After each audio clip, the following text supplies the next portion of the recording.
पिताजी का नाम क्या है? पिताजी का नाम सुधीर कुमार मेहता। आपका घर का लोकेशन? मेरे घर का लोकेशन पांडवा पलामू, गांव छछौरी मिडिल स्कूल के पास। कितना मार्क्स आप लाए हैं इस वर्ष जो अभी रिजल्ट निकला 10th में? तो आप 10th के एग्ज़ाम में बैठे और अभी रिजल्ट भी अच्छा आया है, कितना प्रतिशत आपने प्राप्त किया? मैंने 10th 2025 का रिजल्ट जो आया उसमें 486 अंक प्राप्त किया, जो 97.20% है। और पूरे स्टेट में 6th नंबर पर और जिला टॉप किए हैं। जिला टॉप और स्टेट में 6th स्थान आया है। अच्छा, आपका पढ़ने का क्या तरीका था? कितना घंटा पढ़ते थे? पढ़ने का तरीका था कि हम ट्यूशन और स्कूल दोनों जाते थे। हमारा स्कूल का नाम राजकीय कृत उच्च विद्यालय लाईपत्रा है और ट्यूशन का नाम GLTC गाइडलाइन टीचिंग कॉटेज। और हम ट्यूशन और स्कूल दोनों रेगुलर जाते थे। जब हम सुबह उठते थे तो ट्यूशन के लिए जाते थे और ट्यूशन से आकर खाना पीना खाकर फिर चले जाते थे स्कूल। और स्कूल का टाइम 3 बजे तक होता था और वहाँ से हम 3 बजे आते थे।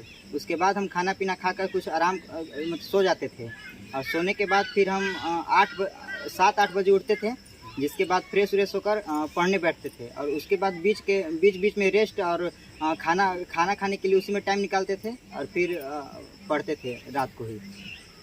कोचिंग से आने के बाद, लौटने के बाद घर पर थोड़ा बहुत खेलना, मनोरंजन भी ज़रूरी है। खेलना कूदना या उस टाइप का मनोरंजन जो मन और चित्त को फ्रेश कर सकता हो।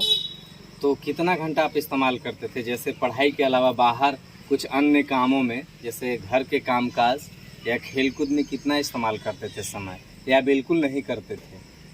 जब तक हम 9th क्लास में थे तब तक तो हम खेल कूद के लिए ध्यान देते थे। लेकिन जब हम 10th क्लास में इंटर किए थे तो मतलब शुरू से ही टॉपर बनने का सपना था। इसलिए हमको कभी ये लगा ही नहीं कि हमको खेलने से कुछ प्रभाव पड़ेगा। हमको मतलब पढ़ाई हुई बहुत अच्छा लगता था, वही खेल की तरह हम खेलते थे। अच्छा, रात में कितना घंटा पढ़ते थे? रात में जैसे कोचिंग का सवाल हो गया, स्कूल का सवाल हो गया, उसको कंप्लीट करने के लिए 4-6 घंटा तो चाहिए। 4 घंटा आप कितना तक पढ़ते थे? कितना से शुरू करते थे और कितना तक समाप्त करते थे आप अपनी पढ़ाई को? 8 बजे सोकर उठते थे, तो उसके बाद फ्रेश व्रेश होकर पढ़ने बैठ जाते थे। 8 बजे मतलब कि जब 8:30 बजे तक कोचिंग से जब आए तो सो जाते थे? नहीं, स्कूल से आने के बाद सो जाते थे। स्कूल से आने के बाद सो जाते थे। और इसके बाद कितना बजे उठते थे? 8 बजे। 8 बजे उठते थे, फिर वहाँ से चालू करते थे। कितना बजे तक पढ़ते थे? पहले हम स्कूल और ट्यूशन का होमवर्क करते थे, जितना भी टाइम लग जाए उससे फर्क नहीं पड़ता था। उसके बाद हम जो सेल्फ स्टडी करते थे और जो PYQ होता है, प्रीवियस ईयर क्वेश्चंस, वो सब का ज़्यादा ध्यान देते थे, क्योंकि मतलब सारा क्वेश्चन उसी से आता है। और NCERT जो जितना होता है, हम जो मतलब स्कूल और ट्यूशन में पढ़ाए जाते थे जितना, उससे आगे पढ़ के जाते थे और वहाँ पर फिर उसी को मतलब एक कहानी की तरह बताते थे। और रात को पढ़ने के जो बात है, रात को हम मतलब कभी कभी तो रात भर भी पढ़ते थे। और अगर नींद भी लग रहा है तो मतलब 4 बजे सो गए, फिर 6 बजे 5 बजे 6 बजे उठकर ट्यूशन चले गए, वैसे होता था। जैसे नींद लगना या खुलना अपने आप हो जाता था, या फिर अन्य तरह के डिवाइस का इस्तेमाल करते थे नींद को खोलने के लिए? अपने आप खुल जाता था या फिर अलार्म वगैरह का इस्तेमाल किया करते थे नींद को खोलने के लिए? ना, अलार्म का इस्तेमाल नहीं करते थे। अच्छा, पिताजी आपका क्या करते हैं? पिताजी किसान का काम करते हैं और फिर कमांडर चलाते हैं, ड्राइवर। कितने भाई बहन होते हैं आप लोग? हम लोग 2 भाई होते हैं। 2 भाई होते हैं। तो बड़े भाई आपसे बड़े भाई हैं? हाँ। क्या करते हैं बड़े भाई? बड़ा भाई अभी 10th का एग्ज़ाम देकर वो JEE एडवांस का तैयारी कर रहे हैं। JEE एडवांस का। अच्छा, आप कोचिंग किस माध्यम से जाते थे? साइकिल, बाइक या फिर पैदल? हम कोचिंग और स्कूल दोनों पैदल जाते थे। पैदल जाते थे? हाँ। अच्छा, आने में थकावट आपको महसूस नहीं होती थी? थकावट महसूस होता था, इसीलिए हम रात का पढ़ने का समय चुने थे। 3 बजे आकर इसीलिए हम सो जाते थे। फिर 8 बजे उठते थे, हमको कोई थकान महसूस नहीं होता था। यहाँ से आपका स्कूल लामीपत्रा काफ़ी दूर है। हमारे ख्याल से 5 किलोमीटर हो जाना चाहिए। 2 kilometre 3 kilometre up down 5 kilometre हम बता रहे हैं।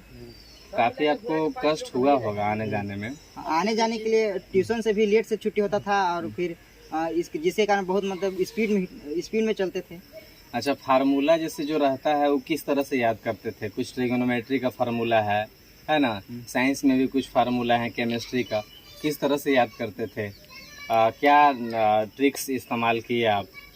जो केमिस्ट्री और ये सब जो मैथ का फार्मूला होता है उसको रटना मतलब नहीं है।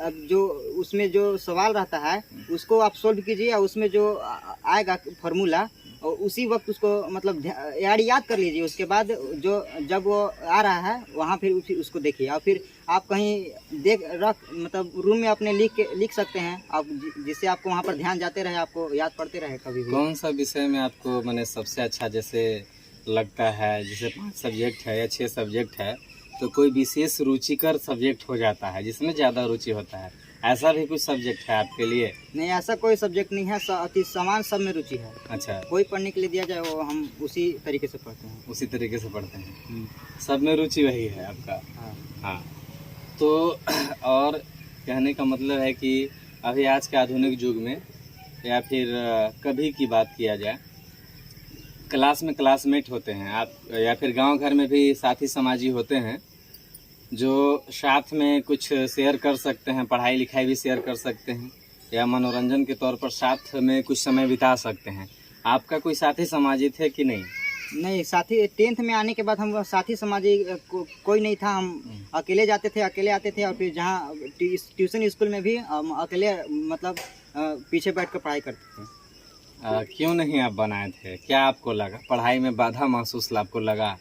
पढ़ाई में बाधा महसूस नहीं लगा हमको, मतलब लगता है कि हम अकेले ही मतलब ठीक हैं।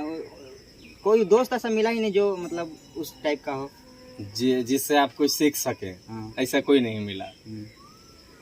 अच्छा, इंटरनेट मोबाइल वगैरह का इस्तेमाल आपने कभी किया? इंटरनेट और मोबाइल का इस्तेमाल बिना किए मतलब कुछ मतलब उतना हो नहीं सकता है। किसी भी इंफॉर्मेशन को जानने के लिए हमको मोबाइल और डिवाइस का जरूरी पड़ेगा ही। इसलिए उस सब जानने के लिए, और किसी सवाल आप नहीं आ रहा है तो यूट्यूब पर उसका कई सारा वीडियो रहता है जो अलग अलग तरीके से समझाया रहता है, आप जो समझ सकते हैं उसे समझ सकते हैं। तो आप जो मोबाइल इस्तेमाल करते थे कभी कभार इस्तेमाल किया करते थे, या पर्सनल आपका मोबाइल था? नहीं, पर्सनल मोबाइल नहीं था, घर का ही मोबाइल है। घर का ही मोबाइल था।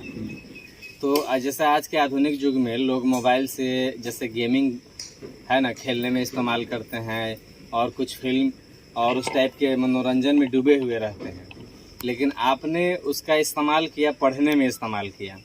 तो जैसे जो आज के बच्चे हैं, जब 8 में जो हैं या 9th में हैं या फिर जो 10th में चले जाएंगे, उनके लिए क्या सलाह दीजिएगा कि इस इंटरनेट किस तरह से इस्तेमाल करके आगे बढ़ाया जा सकता है?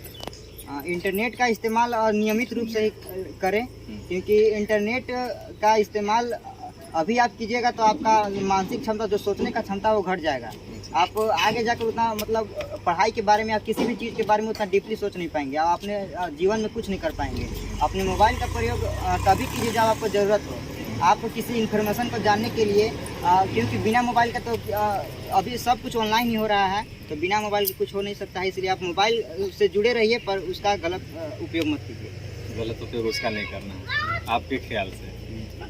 और मतलब कि इंटरनेट का इस्तेमाल अगर सोच अच्छा है तो अच्छे तरीके से कर सकते हैं, अन्यथा वह हानिकारक भी है, इस तरह से है। तो आखिरी बार लोगों को क्या संदेश देना चाहेंगे? हर कोई चाहता तो सब कोई है कि हम अच्छा मार्क्स लाएं, बेहतर करें, समाज को दिखाएं कि हम अच्छा किए हैं और हमारा सब कुछ अच्छा है। तो सिर्फ अच्छा सोचने से अच्छा हो जाएगा, या फिर उसके लिए रात दिन एक करना पड़ेगा?